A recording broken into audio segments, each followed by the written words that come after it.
Washington, a political group closely aligned with House Speaker Paul Ryan will stage a one-day voter blitz Saturday to reach 100,000 people in more than a dozen congressional districts crucial to saving the Republican majority in the House. The Congressional Leadership Fund's Day of Action in 17 House districts comes more than a year before the 2018 midterm elections.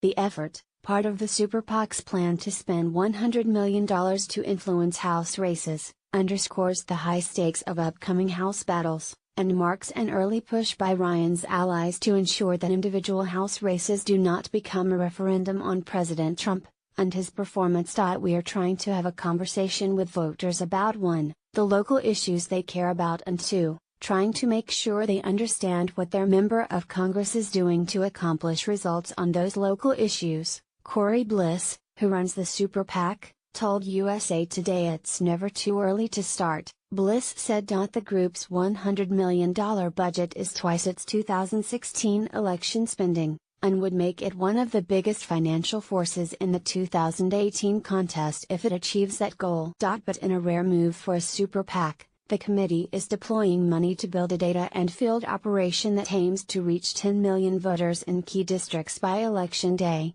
rather than focusing entirely on television ads, a strategy common for many outside groups. Super PACs can raise unlimited amounts from virtually any source, but cannot coordinate their spending decisions with federal candidates. The Congressional Leadership Fund is the main outside group approved by House Republican leaders and Ryan, a Wisconsin Republican. The GOP now controls 240 of 435 House seats, but the party faces stiff headwinds ahead of the midterms. Trump's approval ratings are underwater, with most Americans disagreeing with the president on an array of issues, from his stance on NFL protests to his handling of North Korea and its nuclear program. A USA Today/Suffolk University poll released Thursday found. Congress doesn't get high marks either, winning the approval of just 17% of those surveyed. And the GOP's repeated and unsuccessful efforts to repeal the Affordable Care Act have proved unpopular with voters. Nearly 6 in 10 Americans now say lawmakers should leave Obamacare alone or make fixes that leave its structure intact. Even without this downbeat assessment from voters, Republicans in Congress are grappling with history. The president's party usually loses ground in midterm elections. 2 years after President Barack Obama's first win, for instance, Democrats dropped 63 seats, putting the House firmly in Republican hands. His predecessor, President George W. Bush, saw Republicans shed 31 House seats during the 2006 midterm elections. If the election were held next week, Democrats would have a pretty good chance of taking the House, said David Wasserman, an editor at the nonpartisan Cook Political Report. When the political winds are blowing in your face, you need to localize your races and emphasize the track records of the incumbents to deflect the blowback against an unpopular president, Wasserman said.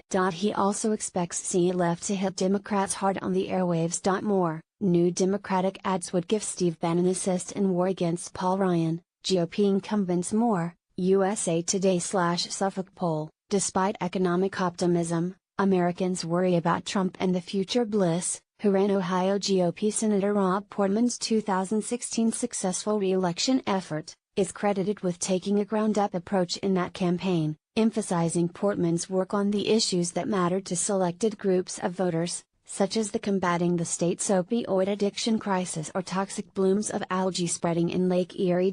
In the end, Portman outperformed Trump by more than 6 percentage points in Buckeye State. The group already has begun to deploy those tactics in other contests, dumping more than $7 million into an advertising and ground game that helped Georgia Republican Karen Handel shoot past Democrat Jon Ossoff, in a June special election, that quickly became the country's most expensive House race.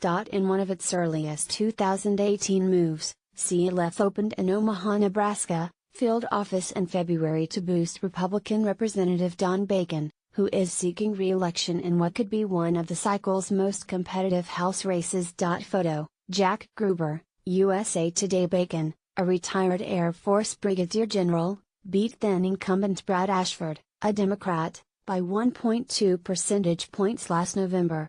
Ashford already has announced plans for a 2018 rematch. On Saturday, The super PAC will deploy more than 500 volunteers and staff to make phone calls and knock on doors in Bacon's district and 16 others held by endangered Republicans, according to plans shared this week with USA Today. Incumbents aided by the weekend push include Reps. Martha Mosley of Arizona, David Valadao and Steve Knight of California, Carlos Curbelo of Florida, Clau,